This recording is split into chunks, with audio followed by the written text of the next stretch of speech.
Ito si Blaze B2. Blaze B2 intercom headset, no. So dito dual ano na to, dual music sharing na to. So dito dual pair lang, hindi siya pwede sa sa tatlong pair. So dalawa lang dapat. Same device lang din siya. Dapat Blaze B2 lang din. Music sharing, well, intercom, pasok. Intercom, pasok. Kahit mag-intercom lang kayo mag-usap, napakalinaw ng music niya, no. Naka-dual core na to na Bluetooth 5.3. Naka-dual noise reduction na rin siya, plus waterproof na rin siya. Meron siyang tatlong RGB light. At meron tong intelligent in-ear sound field tuning, no. Meron din to siyang malfunction.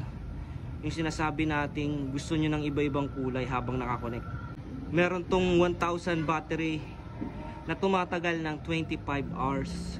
Charging time natin dito, so 1.5 hours lang, no. So hindi siya aabot ng 2 oras. Kapag kinarge nyo siya ng lobat na lobat, hintay lang kayo ng before and after ng 1 oras. So dito may mga kasama na tong dalawang mic. May soft mic and may hard mic. May kasama na tong manual, may charging, may dalawang may dalawang base na pandikit. Pwede yung clip base, pwede din yung dinidikit sa helmet. Meron din tong mic stick macro and horn velcro, no. So ano pang hinihintay mo?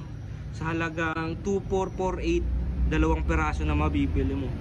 Kung gusto mo ng isa lang, meron naman diyang offer na 1231.12 lang siya.